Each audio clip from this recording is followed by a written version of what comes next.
comme ni ngeen ko gisee ñu ngi woon fii nga xamante ni moom mooy cimetière Yoff pour assister enterrement wu ki nga xam moom mooy Mame Gorgui Ndiaye ñu koy ñaanal yàlla yërëm ko xare ko àjjana ñu fekk fi benn champion di mbëru Fass bi Ada Fass Ada Ndakaaru Ada ñu ngi lay siyaar. waaw dina auzu billaahi mina shaytaani rajiim bismillaahi rahmaani rahiim laa hawla wa laa quwwata illaa billaahil aliyyil aziim ñu ngi leen di ziar di leen fay. Ada ñu fekk la fii nga xamante ni moom mooy cimetière Yoff nga assister enterrement Mame Gorgui Ndiaye yan témoignage nga ñu mën a defal ci suñu maam jooju. waaw di ko jaal àdduna ba pare di ko jaal ñëpp. di ko jaal ahlu làmb tamit. waaw di ko jaale Sénégal di ko jaal ñu tamit suñu bopp suñu maam la woon suñu maam bu baax waaw maam bu nekkoon référence waaw maam boo xam ne dafa bëggoon ay sëtam waaw bëggoon xale trop waaw suñu maam la daal waaw suñu maam la ñu ñëpp. ban jàngat nga ñu mën a defal ci vie am étant champion retraité nekk fii nit ñi di jël ci moom référence en tant que mbër. waaw man moom chaque jour rek leen laa jël suma muy diine l'islam ak Seydi Djamine waaw ñun bu ñu xamee Seydi Djamine ñun moom moo tax ñu xam Seydi Djamine waaw moom moo tax bu taxee di bàkk Seydi Djamine xol yëpp ay tooy xol yëpp ay féex di ko ñaan rek fu mu jëm waaw yàlla na suuf oyof si kawam si barke yonent bi. ni mu génnee àddina coow li xawoon bari démb ñu ni lacrymogène yi moo tax ba mu génn àddina werante bi bari ci façon bi mu génnee àddina aussi ban jàngat ngay def ci loolu. waaw di ñaan rek suuf oyof si kawam ndaxte instant bi dëddu na ba pare doomu aadama bu dëddoo ñaan rek la yittewoo di ñaan yàlla na suuf oyof si kawam si barke yonent bi. alors Ada ginnaaw bu ñu la jàllee ki nga xam ne moom mooy suñu wóor ji Mame Gor daa ngeen gisante bu ngeen daan gisante yan kàddu la daan dénk. waaw moom saa bu nga gisee nag daf may ñaanal. mooy ñëw toog si tànk mu ñaanal ma moom ñëpp lay ñaanal di ñaan rek yàlla na suuf oyof si kawam moom ñëpp lay ñaanal. bëri yëpp képp ku ñëw si ay tànkam da lay ñaanal. loolu moom dama koy seetal ñëpp lay ñaanal. moom damay dawal ba sama oto ba si bundu kër gi taxaw gaare wàcc si tànk mu ñaanal ma. war ma dem. boo daan am combat bu la jaaxal da ngay dem ci moom mu conseiller la ñaanal la wala. waaw daf may ñaanal. ñaanal gi mooy conseil mooy lépp. waaw ñaan mooy lépp. waaw daf may ñaanal bàyyi ma dem te du ma demee yàlla dafa may ndam. di ko ñaan rek suñu borom yàlla suuf oyof si kawam si barke yonent bi. lan ngeen mujj waxtaanee. ñaanal rek moom ñaanal rek. saa ma wàccee bu ma gaaree sama oto dem naa mu ñaanal ma. waaw mu ñaanal ma soññ ma nag waaw soññ ma. jaajëf kontaan nañu jaajëf merci jaajëf.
yàlla na ko yàlla xaral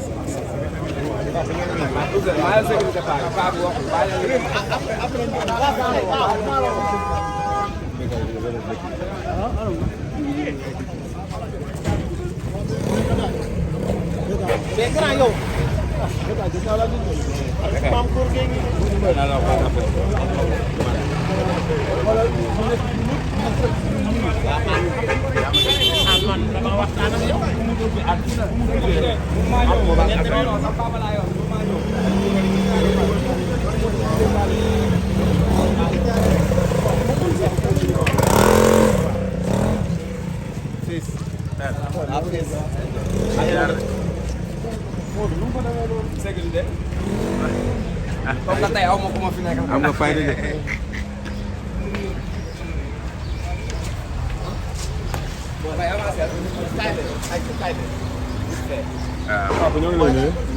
mais grand kontaan naa waay yal na yàlla defal la jàmm. booy maam góor gi sunu paa la woon. maam góor gi sunu xarit la woon. mën naa la ni copain xam nga li ñuy wax copain. loolu laa seqoon ak maam góor gi et puis ku baax. ku mën teral nit ci ay kaddu yu baax yedd la wax la lu baax. et puis amuloon écrit bi yeeg écrit bee ñëpp la yemale woon. un gars et puis sportif la woon maam góor gi mais nag adduna moo mel nii ah. et puis 85 ans dund na. ay na moroomam yi rakkam yi fi newoon yëpp dem nañu. moom déjà ci ñi fi mujj la doon.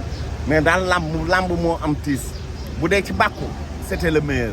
bëree ci jamonoom il était parmi les meilleurs. ah animation lamb ku ci man maam góor gi amu ci. kon bu fi maam góor gi jógee vraiment triste la pour l'arène triste la pour la lutte et puis ñuy jaale waa Fass. di jaale écurie bi ak famille bi yëpp. man sama copain la woon xam nga copain. dama daan toog buntu këram ñuy waxtaan ci leneen. lu bokkul ak làmb di waxtaan ci àdduna ak ni mu bindoo tout ça ci ngor ci diggante kóllëre ak morom ma yooyu rek laa daan waxtaan ak moom. et puis teel koo seetaan nag man bu ma xamee Mbiita Njaay maam góor gi moo tax maam góor gi moo indi Mbiita mbappatu Grand Dakar maam góor gi mbëri yu bëri yu nekkoon Fass moo leen doon jël di leen yóbbu ci mbappat yi pour nit ñi xam leen moo feeñal ñu bëri. Mbaye Gueye maam góor gi gis na ni mu demee woon ñaari grand petit frère grand frère et puis écurie Fass maam góor gi moo doon papa ji moo doon c'était le père de l'écurie vraiment na mu ko ñaanal yàlla na ko yàlla xare àjjana. amiin jërëjëf. jërëjëf père merci beaucoup.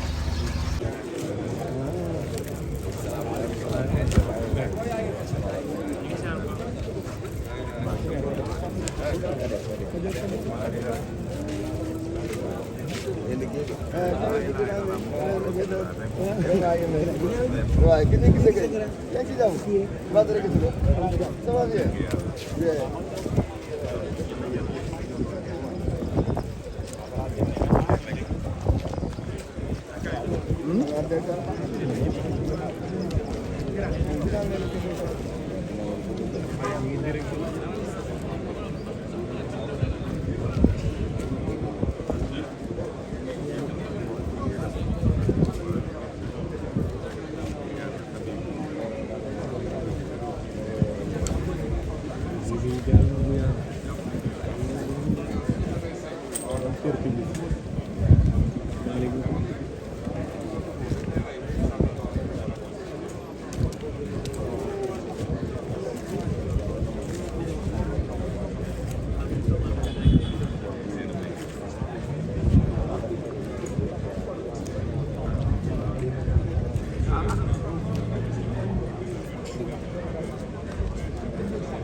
Ayo